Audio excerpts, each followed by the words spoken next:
Good day everyone, I hope everybody's doing well. So for today's video, I will be talking about the strategies and assessment in teaching poetry. Reading out loud will help you understand and communicate with the text more fully, as well as develop your literary and language skills, as well as your speaking and listening abilities. Reading aloud will strengthen your speaking voice and help you appreciate poetry. The best way to ensure that a poem is read clearly and understood by its listeners is to read it slowly.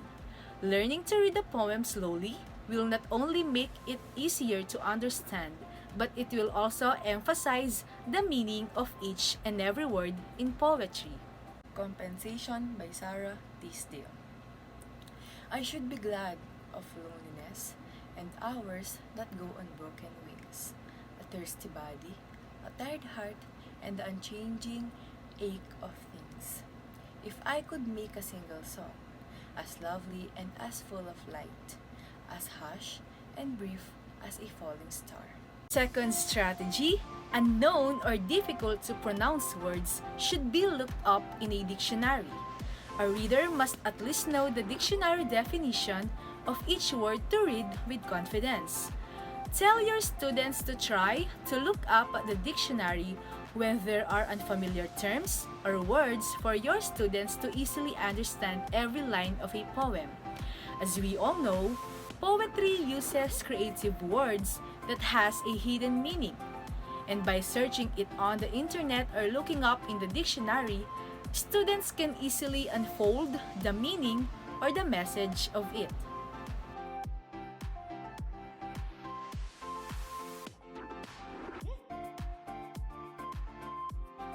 Next, paraphrasing a poem.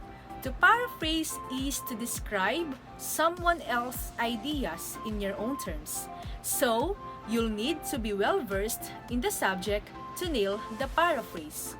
Describe the main concepts line by line in your own words, and the aim is to rephrase the concepts in your own terms without evaluating or discussing the author's underlying terms or the secret messages. So here's my paraphrase version.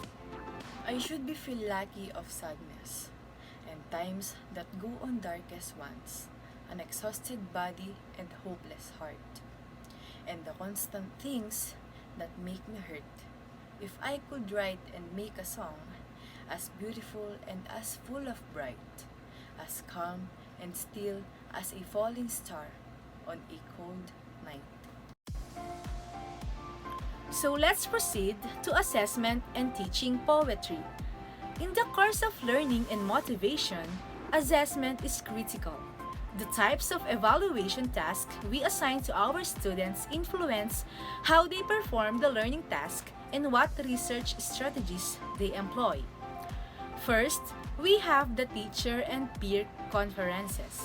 Conferencing is another technique for assessing student poetry, whether peer-to-peer or teacher-to-student, offers a glimpse into the student poet's purpose. Discussing a student's writing with them helps them to illustrate artistic liberties, differences in conventions, and the poem's intent. I will get you back. You broke my heart and made me cry. You hurt me so much and I don't even know why. I love you more than I love anybody else. Now, I have no idea how do I come out of this mess. Please come back to me, baby. Don't let go. I promise to work harder this time and it will show. I will do all it takes to make you happy and see you smile. I will get you back, baby, even if I have to exile.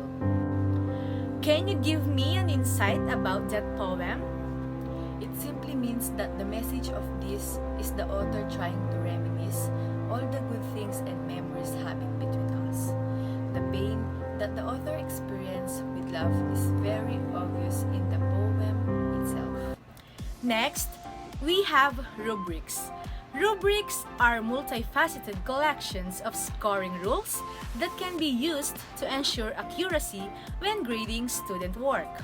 A rubric is a method or collection of guidelines used in the classroom to facilitate the consistent implementation of learning goals, learning objectives, or learning standards, or to assess their achievement against a set of criteria.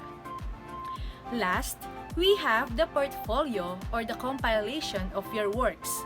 The purpose of a portfolio is to showcase your final drafts and to do a self-assessment to evaluate what you have learned, and is designed to showcase your work as a writer in a variety of formats. You may be asked to provide such a compilation of your work for different audiences.